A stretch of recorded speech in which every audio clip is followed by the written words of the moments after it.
easy. It's not easy, huh? It's not easy. Okay, in any language, right? So we are celebrating the 215th birthday of Kardec. Think about it. He was living at a time when the world was so different. This was a map from the 19th century.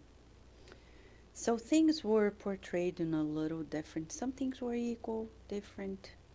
We're not scholars on this, but we can tell time was different in many ways, physically especially, right? If you research on fashion, for example, they didn't have the comfort that we have. Women, like putting pants. Women didn't use pants back then, okay? It was much harder, especially in the cold weather. And then no bathroom. Oh my Lord, can you believe it? No electricity. I mean, the lamps, right? Everything by candlelight. Oh my gosh. And then you get all these books and you think, oh my gosh, that's thick. Now imagine writing down by hand. That's what Kardec did. He didn't have a computer. There was no internet. So life was much harder. More power to his mission, because everything was much more difficult. And yet, he made it. The group in two realms made it. So here is Kardec, to the spirit that we owe his courage.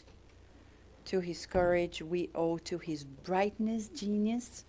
Recently at Kardec Radio, we were interviewing Dr. Stephen Post from Stony Brook University.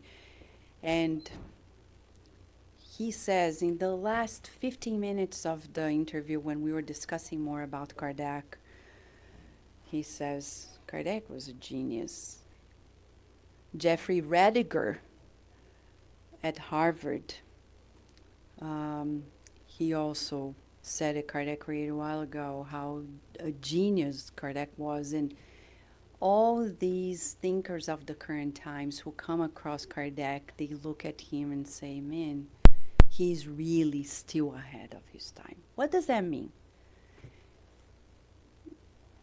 We need to read this, because this has information that is to be understood by humanity in the upcoming centuries. If we are given that opportunity today, let's embrace it, because this knowledge is transformative. It's deeply transformative. At his time, the church and the state were divorced. Like, we're still somewhat separated, but kind of maybe becoming acquainted with one another again. But back then it was like completely separated. So talk about God and science and God. Now we're closer than ever, because science is spending time talking about spirituality and many things that pertain to the topics of spiritist science. He was courageous to trailblaze in this intersection. Many people in the streets nowadays, if you ask them about science, they may say, oh yeah, I believe everything science says. But they don't care about religion. The latest survey in the United States says that people are less religious than ever. Why? Because people cannot any longer embrace dogmas that are not processed by our reasoning.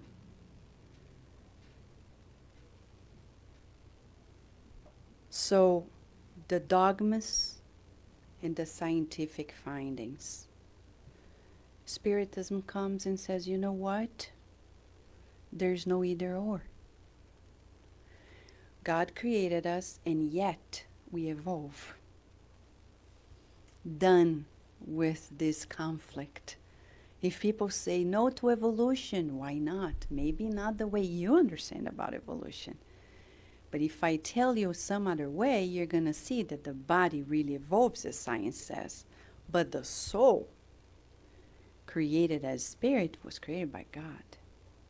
So we understand things from a different angle where conflicts really end. We are at peace. We can cherish and worship our relationship with God, worshiping God, cherish this relationship, and yet see that things really progress, that we evolve. No longer there is a conflict. It's so good because one day somebody was telling me, oh, I talked to a priest, and the priest says we don't evolve. This is it. I said, you see? Blessed are we, because we know we evolve. With all the respect to the churches, but science proves to us, and it makes sense that we do. Or why would Jesus tell us to forgive if we are this way and this is it? It doesn't make sense. Jesus proposes improvements for people who are improvable. Because if we were not, why would Jesus propose all these virtues to be acquired if we are just who we are? So we need to revisit the Christ teachings as well, which are truly progressive. Spiritism, if we could just define, is the science defined by Kardec. Kardec said Spiritism is a science, the science that deals with the nature, the origin, the destiny of spirits, ourselves, as well as their relationship with the corporeal world. So Spiritism studies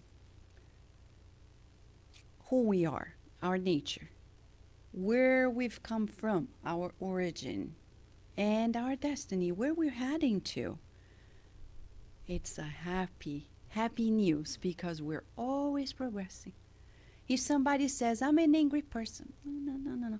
You've been angry. But one day you won't be. Because that's not a state in itself forever. It's just a temporary phase in your life. Something is triggering or has been triggering it. Let's deal with it because you can change. And our relationship, because I'm not this body, I'm connected to this body. And this relationship with the physical realm, so matter is a friend. No longer matter is an enemy. Because some people, when they cherish their spirituality, they're like, oh my gosh, cannot even use like red nail polish because that's the devil. Oh my gosh. And then I said, you know, Mentor Joseph, this week I'm going to use the red nail polish just as a reminder that I need to progress. But this doesn't define us. Money is not evil. Money is a friend. There is a book here that we translated, Money, by Emmanuel, through Chico Xavier. Money, he says, is from God. What? From God? So we need to treat money right. It changes everything. And that's the beauty of it all. So Spiritism, says Kardec, is at the same time a science of observation. So we need to observe ourselves, life, things. It's a philosophy because we do this thinking about life, and a religion because of its moral consequences, inevitably. So No more conflict. It's so liberating. It's so liberating. Spiritism, in other ways, as a philosophy, boosts our inner growth. As a science, it makes us study about life. And as a religion, it boosts our service capacity. As co-creators, we're supposed to serve. There's nothing else we need to do but to serve. Just to give you an idea, the other day, because we think service like serving the homeless, serving the... But the other day I was at the gym, because we have a body, we need to take care of the body, right? We have to stop everything. The mind is like, I have to 10,000 things, but if I don't have the body, I cannot do the 10,000 things. So, okay, let's go there. Treadmill. Oh my gosh, it doesn't end. And we go, and then I see somebody right there at the end, at the corner. This woman is at the treadmill, and I observe she's like, I've never seen somebody walking a treadmill like this. She's like looking down, walking, and crossing her arms. I said, man, she's depressed. And then Mentor Joseph said, and why are you stopped? And I said, I'm not stopped. I'm walking here. He said, yeah, but hurry up. Send her prayers. She needs prayers. That's why we called your attention to see her. Start praying for her. And I'm like, oh my gosh, I have to do the treadmill here and here. Man, it's hard to coordinate. You are walking with your legs, and we need to serve. So nowhere is a place where we cannot serve. Everywhere is a place where we should serve. A colleague at work, even if we can't say anything. Somebody who is driving by us. Sometimes cars pass by and they have loud music. It's almost like the car is shaking. I remember that especially when I was in Baltimore. My goodness. Really, like people were like dancing in the car. And I was like, oh my gosh, I'm going to pray. Because that's really loud. Really loud. So let's pray. Pray wishing them well. It's a lot of service that starts in the mind. That's why on Saturdays here at 11 a.m. we're studying Thought and Life. And on Sundays at 11 a.m. in DC. Because that book revisits the power we have within us. The foundation of the teachings are in these 5 books, but not only. I mean, 6 here because what Spiritism is one of them, but we have all the 12 years of Kardec's magazine. There are answers, directions for everything. It's a science that just keeps building up. Through Chico Xavier's books, more and more information expanding these teachings. We've chosen 7 topics just to show to us how soothing this truth is for all of us. 7 topics: God and us, our evolution, mediumship, family, reconciliation, reincarnation, and antidotes to despair.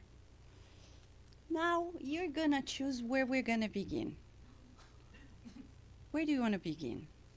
Anyone who wants to raise their hand and say, how about starting where? Where do you want to begin? Family. Okay, let's go there. I have a few slides, but there's much more for us, just as a teaser for us, okay? So, I have a few slides here. We go family first. Okay, what does Spiritism can tell us about family? Many things. Let's just borrow some knowledge that Joana de Anjos Divaldo Franco brought to us in this book, Family Constellation. She says, affection is the nourishing food for the soul, and love sustains and feeds harmony. So family is about boosting that affection. There are spirits who come to us and say, that as much as oxygen is the food for the body, love is food for the soul. We're falling short in that nourishment because we think family is about having a house, sending kids to school, eating. And love, where's love? Oh, it's in the food. Is it? It depends. Do we cook with love? Otherwise, it's not there. Do we love this home and cherish it as a temple? Then, where is love? In this family constellation, we learn that in the individual, Joana de Angelis figuratively says, as the individual is each one of us, the center, and we have all these people, the parents, the siblings, the grandparents, the other relatives, the neighbors, the aunts and uncles, family, school. It's the constellation of the person. Everything pertaining to that person's life. But if we go to the Gospel according to Spiritism by Kardec, we get to know that there are two types of family. Spiritual family, material family. Spiritual ties, material ties. Which means the family that we have here, materially not necessary, is our family.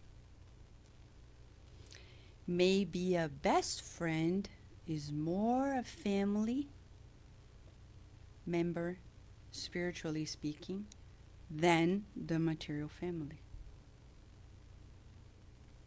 I'll give an example. In the book Heaven and Hell, Kardec talks about a case of a man, young man, who traveled on his vacation, didn't come back because he died in an accident. The family with which he worked, to whom he worked for, missed him too much, especially the head of the house. When Kardec talked to him, he was puzzled. Then he prayed at a meeting, and then the spirit of this man, young man, came and said, you know, in a previous life, I was his son, but I spoiled it. I didn't value the family. I misused our resources. So I asked to come back as his servant, as an employee, because I wanted to give him back everything he gave me. But the bonds of affection between them were so strong that that man, the employer, adored that servant like a son. And actually, in a previous life, they were father and son. See? So for us, as we are in a family, if we make this an exclusive circle, a circle that we give everything of ourselves as if anybody else beyond the circle does not deserve the same attention, we're being materialistic. Because in truth, the spirits explain to us that we should devote our lives to our universal family. Look at our guiding model, Jesus. He's our guiding model. Jesus came from a Hebrew family that was very traditional, right? They used to be, and they are to date, like very close to one another. They remain in the circle of their families. What did he do? Have we ever heard Jesus prioritizing his family versus everybody else? No! We've never heard Jesus saying, "Oh, I can't talk to you because my family needs me." Oh, my mom first. So much so that when he was in public, his mom and so said his brothers were coming along, and the disciple said, hey, your mom and your brothers are here, meaning, give way. And he said, who are my brothers? Who is my mom? But all those who fulfill God's will. And when he dies, to whom he shows up first after death? To his mom? We probably would, right? Because poor mom, really. He didn't. To his disciples, the men? To a woman. Back then, that was a huge thing, to Mary Magdalene. And it was not like any woman. It's somebody who really caught everybody's attention with her misbehaviors, right? He appeared to her first. What is he teaching us then? Is he prioritizing his family ties, the material ties? No. The prejudices of the time, men first? No. So I think today he's celebrating that the all-women spaceship are, walking in the moon. So he's celebrating because he's being... Emmanuel says this, and I'm not saying this as a feminist, but Emmanuel says in his own teachings that Jesus was the first feminist. Maybe that's why he was crucified too. To date, he would be crucified by so many who would disagree with him. So we are talking about revisiting our feelings regarding our true family. So that's an exercise that Spiritism proposes to us. And even to revisit our family ties from an angle of immortality. In a book that is just translated into English, but I got this from a version in Portuguese, Kardec explains that Spiritism opens so vast horizons that corporeal life, short and temporary, dims in its vanity and little issues before the infinite of the spiritual life. Due to its powerful revelation, Spiritism accelerates social transformation.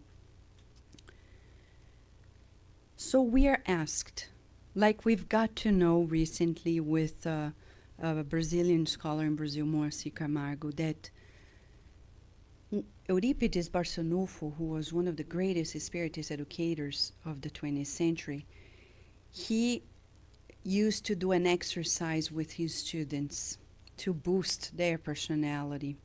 If he saw that somebody was very aggressive, he would ask them to be in a play fulfilling a role of somebody who was more like mild, and rehearsing that, learning how to tame that intensity. And the reverse was true. Somebody who was too, to give more strength, the role of an intense character. When we reincarnate, that's what God is doing for us. So if we are born in the body of a woman, there's a reason. If we're born in the body of a man, there's a reason. This thing that we're seeing nowadays, people, it doesn't matter which, but no, it matters. Not about rights, but about roles. We're women, of course, to be mothers. It's sacred. Oh, but what if I'm not a mother? Well, you can be the mothers of others, of the children of others. But not being a mother is a no deal. That's why we're born in the body of a woman first. to boost that maternal instinct in us. To say the least, the feminine. What's the feminine? It's not the fragile part of us. It's our intuition. It's about mediumship. Leon Denis talks about it in the book After Death, right? And also in the book In the Invisible, right, Daisy? It's published in the latest issue of the Spiritism magazine. And if we are born in the role, in the body of a man, determination and courage, perseverance, we're here to do that. Maybe that's why we're like stumbling. We needed to awaken in us, by the use of this physical body, the potentialities of the soul. Then when we are in a family, before we have any role, husband, wife, partners, child, father, mother, uncle, daughter, grandmother, grandfather, there is the equality that we're children of God. So we're no more than anybody. A parent is not more than the child just because it has authority in the role. So we need to learn to respect our children, and yet helping their education. And the child, knowing that the father or mother is not more, but came first, I need to practice obedience. Obedience is one of the virtues of the gospel. It's in chapter 11 of the Gospel according to Spiritism. The first thing a child needs to learn, obedience. But not this obedience that we say here that leads us to communism, no. Blind, no. It's reasoned obedience. Oh, Mom, Dad said that. Well, you need to respect your dad if he said so. Unless it's a huge mistake. But that's another story for another day. We're not talking about exceptions. We're talking about the rule, right? We're not talking about when things are distorted. We're talking about the average case. So Spiritism can help us into fulfilling these roles more efficiently. Husband and wife. We have different roles. And if we don't have different roles, we have a problem. Nowadays, we're coming at a time when people are like, but we're equal in rights, but it doesn't make sense that two different cars serve the same purpose. Two different machines do different things. This body does something that the body of a man cannot do. We are not equal. So we can't pretend to be equal in that way.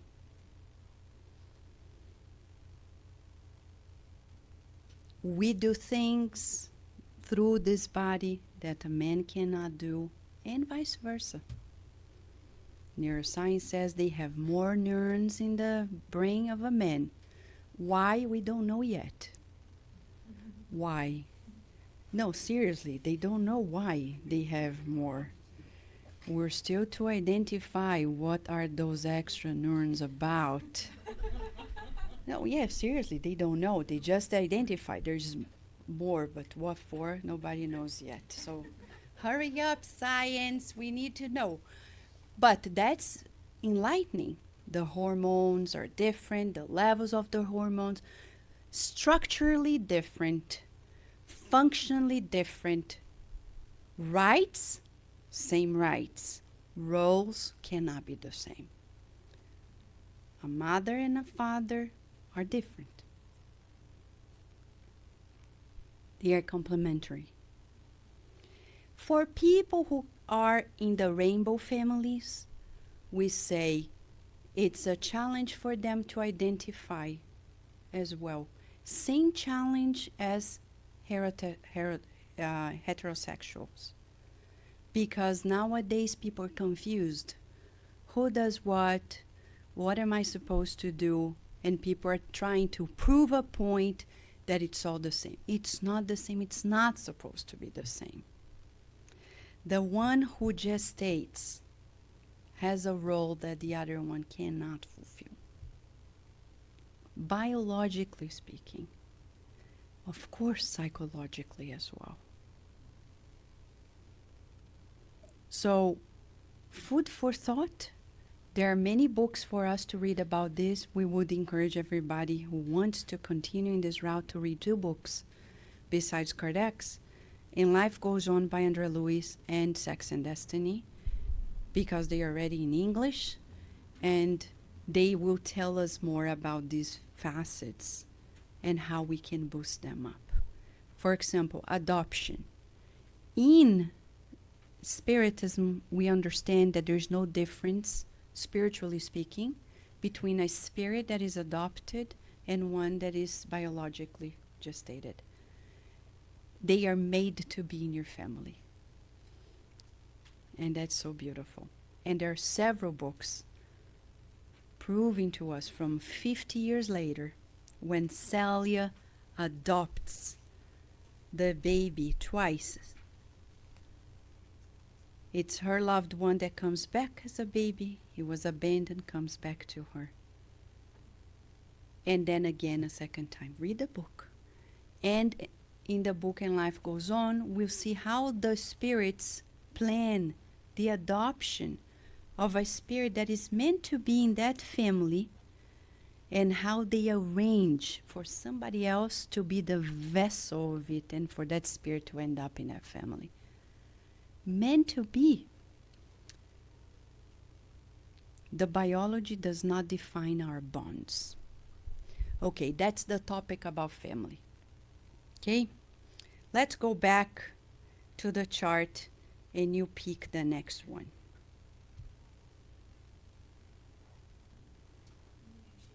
Mediumship. So let's see what it says. Many things, mainly in the Medium's book. Kardec published this in 1861. From there on, Andrea Lewis through Chico Xavier brought several books that will expand these notions, the teachings. This book is a guide, a manual for us in terms of our mediumship. If you see the subtitle, it says here, just to show to us, the Medium's Book or Manual for Mediums and Evokers. That's how Kardec did it. So if we want to work on our mediumship safely, we need to read this first, study this. This book is so easy in the sense of reading and studying. It's not question and answer, though there are questions and answers too, but it's by items. So there are, besides the chapters, there are 355 items, if I'm not mistaken. Yeah. And then the chapters will talk about, just as a teaser for us, it starts talking about if spirits exist. It talks about spirit manifestations, mediums, types of mediumship, and the medium's moral influence of the surroundings, obsession. It talks about frauds in mediumship, contradictions, deceptions, meetings, the rules to have a meeting. We would say one of the most fascinating parts of this book is that Kardec was the first one in humans' history to associate mediumship with Jesus Christ. Till then, these were two separate things. People talked about the prophets, the Holy Spirit, and people speaking in tongues, but they never used the term mediums and Jesus together in the same sentence. We did a research, and Kardec mentions about Jesus 40 times in this book for different purposes, amongst them one that we would like to highlight. Item 341. Listen to this, because you'll be surprised probably when he mentions this. Item 341 is about the conditions to have a good meeting, a serious meeting, to attract good spirits. Like here, bless you, we're attracting good spirits. Let's see. He says, the conditions depend on the moral character of the participants. So, sitting down, talking to spirits, mediumship, without working on our moral alignment is risky. So we need really to double check. Am I making efforts to do the right things? Because if I don't and I attempt to work on my mediumship, it's going to affect that meeting. And he says some bullet points. Condition number 1 for a meeting to attract good spirits: perfect commonality of ideas and feelings. Oh, perfect. I mean, we're not perfect, right, in this world. Kardec, why did you use the word perfect? Because he meant homogeneous intentions. If I sit at a mediumistic meeting or at a meeting and I have a hidden agenda that doesn't match everybody's, we're not going to attract good spirits. Even at a business meeting. If I want good spirits to be with us in a business meeting, we better be the one that has good ideas and good intentions. Even at family reunion. If I want to go there just to argue with someone or to flirt with somebody who is married, etc., good spirits are not going to be able to connect with us. So he says, mutual benevolence among the members, rejection of every sentiment contrary to true Christian charity. He is the first one in history to say that if we want to have good results as mediums, we need to observe Jesus' teachings and follow through. We call it in Spiritism mediumship with Jesus. It's unprecedented on earth. You will rarely hear about it, if ever, but in Spiritism. In Spiritism, you're going to hear that always. That we don't practice mediumship safely without the Christian moral ethical code. So much so that in one of the items, he says about the types of spirits who are with us during a reincarnation. It's in the Spirit's book, question 514.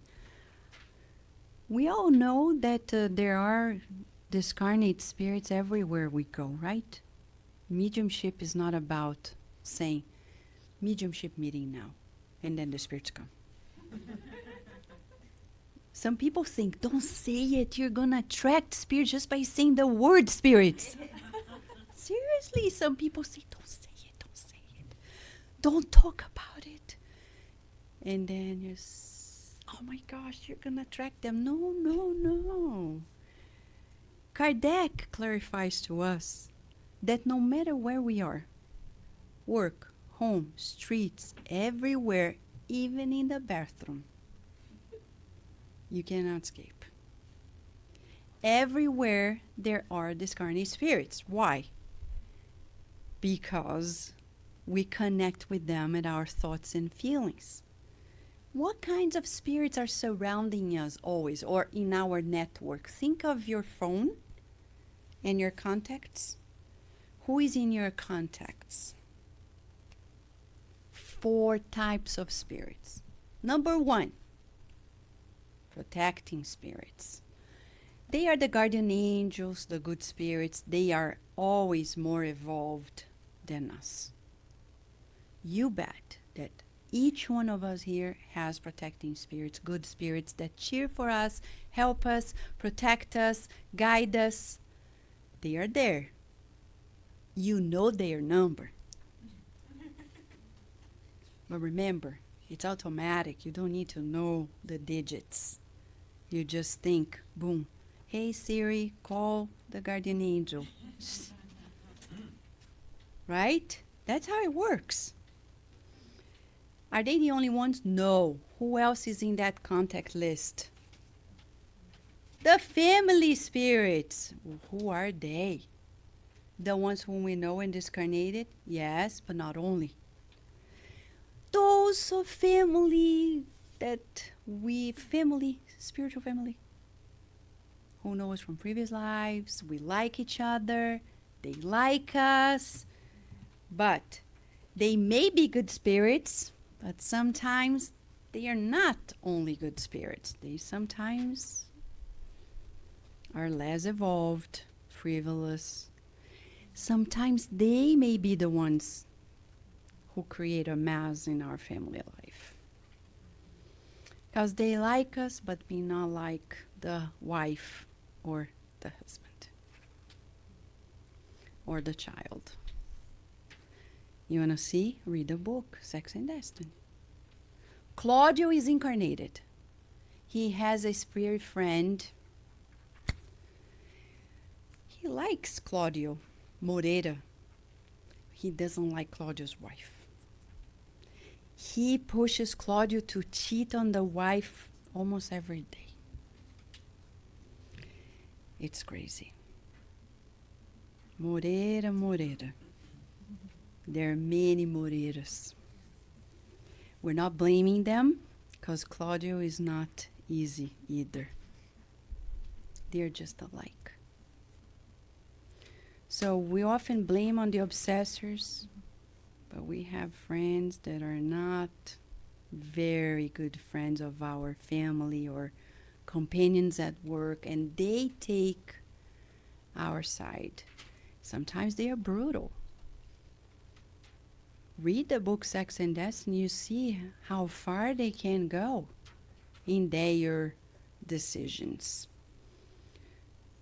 But the good thing is, as we evolve, they have a chance to evolve as well. So let's not shoo them away. No. Go away. We can't. We're connected. There's no block this color. There's no blocking.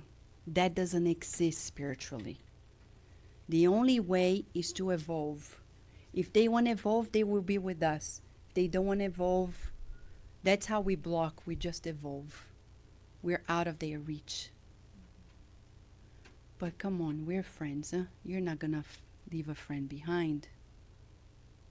But as we come here, they have a chance to sit here. That's why some people come to the center on Friday. They compare to our meetings on Saturday. They're like, it's different, of course. The types of spirits that come with us one day or another are different. Because the purpose of the meetings are different too. So some enter with us, others say outside, say, I'm going to wait here. I'm not going to go there and listen to that blah, blah, blah. And then we leave and they say, really? Did you listen to that? Do you believe that? You're kidding me? And sometimes they talk to us like, don't waste your time with that. Come on, you could do much better. Let's have a happy hour. After all, it's Friday. Oh my gosh, I'm being the spokesperson of them, right? But I'm just sharing with you. They give us ideas. So we need to identify. There is a third type of spirit that is in our network. Spirits who are just like us they like what we like. For example, we like soccer, they like soccer. We like eating, they like eating. Oh, that's a bad one. Yeah, you may find them easily in a restaurant. What kind of spirits stay in a restaurant? the ones that like to eat and drink. So we have to protect ourselves when we go to a restaurant. Pray before we eat, pray for the cook, pray for the waiter and waitresses, because we want that to be free of those energies, right? If we like going to a movie theater, there are spirits who like that. If we like reading books like this, what kinds of spirits are going to be reading this book with us? I don't think many. A few who like studying. That's why when you go to a bookstore or a library, you think more clearly there. If you want to work, if you are not making it to work, like you have to write a project, take your car, your laptop, go to a library. You see, it's almost like a miracle. Because the spirits that are there, they like reading, they like studying. The ones who do not like reading and studying, don't go there. So enjoy. It's a good place to be. Bookstores, especially the sections that are for children, it's very happy there. Not so much the magazine side, because the vibration is lower on that side. Yeah, it's about fake news all the time. Many things are fake news. So when you go to the coffee shop, not so much because people are eating. But when you go to the children's section, to the spirituality section, to the heavy-duty knowledge section, you can feel the changes in vibration. What kind of spirits have similar tastes and feelings with us? You like gossiping? André Luiz and Emmanuel say there are spirits who like gossiping. They come with us and they're like that. There are spirits who just like that. We are more mediums of these spirits than we imagine in our daily lives. And of course, the fourth type of spirit is present on earth, evil spirits. They explain to Kardec, and Kardec shares with us, that though we have protecting spirits in our connection, family spirits and sympathetic, there are spirits who are really evil. All they want to do is to do harm. They want to hurt. Why? Because they are hurt. If you talk to people, you'll be surprised how often there are people who spend a whole day just planning on how to hurt somebody else. Sometimes in their very family, sometimes in their workplace, because they hold grudges, and they spend the whole day thinking of that person, not forgiving the person, and planning on how they can avenge. And they think, no, I'm not avenging, but they cannot stop thinking about that. It's more common than we imagine.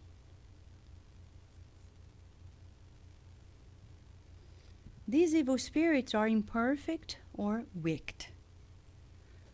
So when we're talking about mediumship, as we read item 341 of the Medium's book, and we said Kardec is the first one to ally mediumship with the Christ moral code.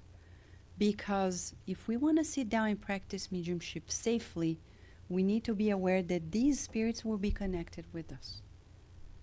How do we protect ourselves and are effectively practicing mediumship if we do not give some good moral sense to that practice?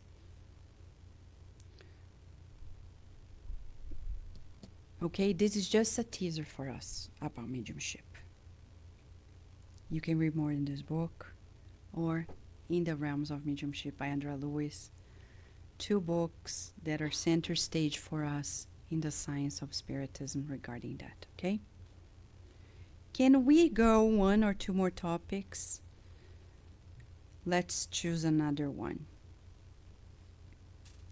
Which other one do you want? Reconciliation? You thought about that? Okay. So we were ready for it. It's so beautiful. Reconciliation. Let's go here, huh? Well, Heaven and Hell book has stories about it too, but the gospel. Well, there is a chapter here, chapter 9. Thank you, Daisy. Chapter 9. Oh, sorry. It talks about something that is sometimes hard. Blessed are the meek and peace-loving. Jesus said, blessed are the meek, for they shall possess the earth. I'm not doing that, so if I'm not doing that, I may not be staying here for long. Blessed are the peace-loving, for they shall be called children of God. You have learned what was said to the ancients. You shall not kill. And whoever kills shall deserve being condemned to judgment. But I say to you that whomever shows anger against his brother shall deserve being condemned to judgment. Whoever says to his brother, Raka, shall deserve to be condemned by the council, and whoever says to him, you fool, shall deserve being condemned to the fire of hell. This is a quotation from Matthew, chapter 5, verses 21-22. So, Kardec quotes those, and then brings the Spiritist teachings. He talks about insults, violence, and then the Spirit's teaching. It's so adorable. Affability, mildness, meekness, patience, obedience, resignation, anger, and 2 messages about anger. Why we're pointing this out? Because we're being called, it's been 2,000 years. We've been called by Jesus. He was the first one to propose that we reconcile, that we be peacemakers. But we're still far from it. Many people nowadays, even in the Spiritists, in the middle of Spiritism, they say, it's very common. People say, oh, come on. That's for Jesus, not for me. What they've done, I cannot forgive. Well, Jesus didn't put conditions on forgiveness. He has forgiveness 70 times, 7 times. Didn't say forgive if. And he proposed forgiveness because it's possible. An educator is not going to propose an exercise that is not possible. So it's on us to be good-willed. So the proposal of reconciliation, he clarifies to us talking about the law of the mind in the parable of the unmerciful servant. Just to highlight, Jesus tells us in this story that the servant owed the Lord, but the Lord forgave him. But when he left, that servant found somebody who owed to him, and he was demanding the payment. The guard saw and told the Lord, and the Lord said, okay, bring that unmerciful servant here. Now he's going to go to hell. What is that? This portrays, I'm going to write it down so we don't forget. In red, the law of, and I'll say this in lay terms, attraction. This is not in Spiritism. In Spiritism, we call this law the law of the mental field. It's in the book Mechanisms of Mediumship. This means that I'm going to attract what I'm giving. If you don't forgive, you're not going to be forgiven. Period.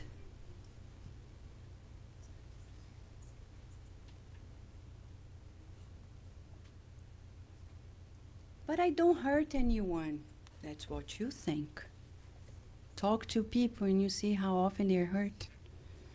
Sometimes our children are hurt because we spoke a little harsher with them. And you're like, oh, no, I love you.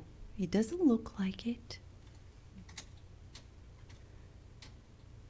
Do you love the people you're around? Yes, I do, but do you express it? I don't know. See? And then they are hurt. Do we express our affection to people who are with us?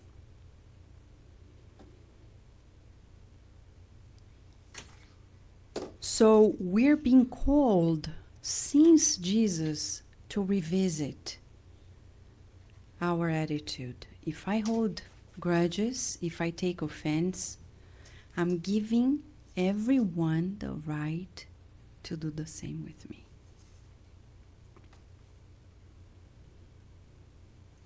Andre Lewis shows to us in the book, in the greater world, the story of two spirits. One is incarnated, the other is discarnated. And this one is being watched by this other woman, right? And this woman is obsessing, disturbing this one, because this one did something that was wrong. She feels guilty, and guilt opens doors for those who want to persecute us. But she was once the persecutor herself.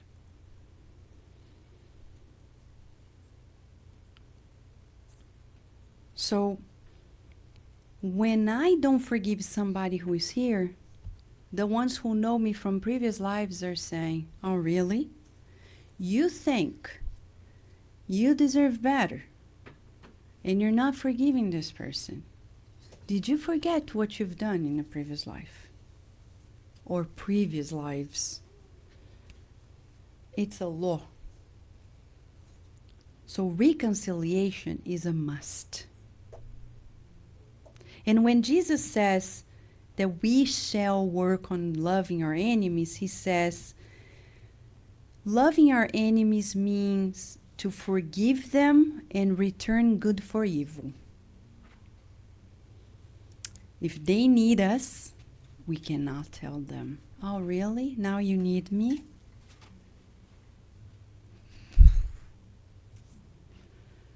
We should also say, okay, of course I will. With gladness in the heart. And forgive. Saying, you know, at the end of the day, I make mistakes too. Some people may be hurt about what I've done in the past or even in this life, and I'm not aware. And I would like them that they gave me a break or give me a break. And I want to show one more thing about reconciliation that is very encouraging. Many of us think that reconciliation is a stretch for us. So difficult and impossible and far of our reach. But science proves to us that it is in our biology. We're built to reconcile. Who did this? A researcher in Georgia at Emory University. He studied after the World War.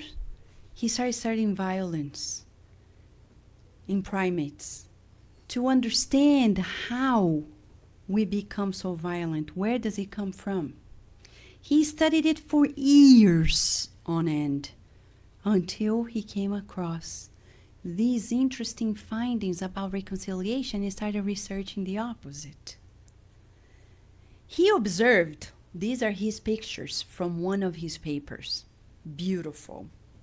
Franz de Waal. He showed that chimpanzees typically seal a post-conflict reunion or reconciliation with a mouth-to-mouth kiss, as here by a female at the right to the dominant male.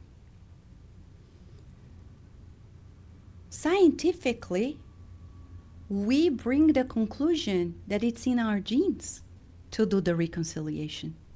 Because even primates can do this. They have a squabble, a fight, and then they go reconcile. You think it's human? And some humans are not even capable of it. Or they don't want to be. But even chimps can do it, huh? Come on. We should be better than that.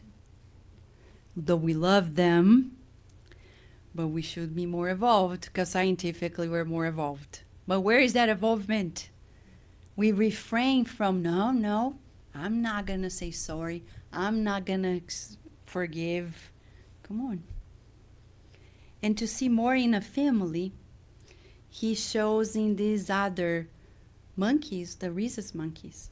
Reconciliations allow rhesus monkeys to maintain tight kinship bonds despite frequent intrafamilial squabbles. So here we have the mom in the middle, the two old daughters and their children. They were fighting. The mom brought them together and was like lecturing them to bring them together. The scientists are not, these are genius scientists. They study these behaviors very carefully, and they have enough evidence to be published in a peer-reviewed paper and prove to us that we are built to reconcile. So if we're having a hard time forgiving, reconciling, talk to your genes. Say, come on, where are you? Turning on the reconciliation genes and allow it to come true, because we're capable of this and much more. Sometimes it's hard because there are spirits who don't want us. You know, when we are enraged, when we are feeling unforgiving, we are better praised for the spirits who don't want us to progress. They keep feeding our anger. So we're in their hands. And they do whatever they like. So we need to raise above, pray, and think, who am I not to forgive, not to reconcile? I need to be easy at this, at the point that one day I won't take offense anymore. People are going to look at us like, didn't you see what the person did? And you're like, really? I didn't notice. Or, I don't think this person wanted to hurt me. They did! Well, I'm sorry for them. So that's our goal. To the point that Jesus doesn't take offense. Was he hurt by Judas? Have we ever heard that, oh, Jesus was so hurt about Judas? We never heard he was hurt. He never took offense. Never. That's our model. If he did it, we can do it. He's our model. He's saying, you can do it, you can do it. So tonight, with this soothing truth that Kardec is sharing with us and all these great minds of the beyond, with the mediums, we're being invited to study these books, to see how liberating it is, how empowering it is, so we can live a better life, greater quality of life. I wish we had more time to go to the other topics. But, you know, there's always another day, right? Okay? If you have any question, when we finish, we'll be here to answer questions. And if you want to join the study group of the book Thought and Life Saturday at 11 a.m., you just come. Don't need to announce. You just come. And if you cannot come every Saturday, you can come whenever you come. I can come this Saturday. Great, better than no Saturday. And if you're in DC and you wanna stop by at 11 a.m., you can, and whenever you want, because those studies will go deeper and deeper into all these teachings of the Spiritist science. So tonight, we ask you to do one exercise. If you could write a letter to Kardec, what would you say? That's homework for us, okay? If you could write a letter to Kardec, what would you say?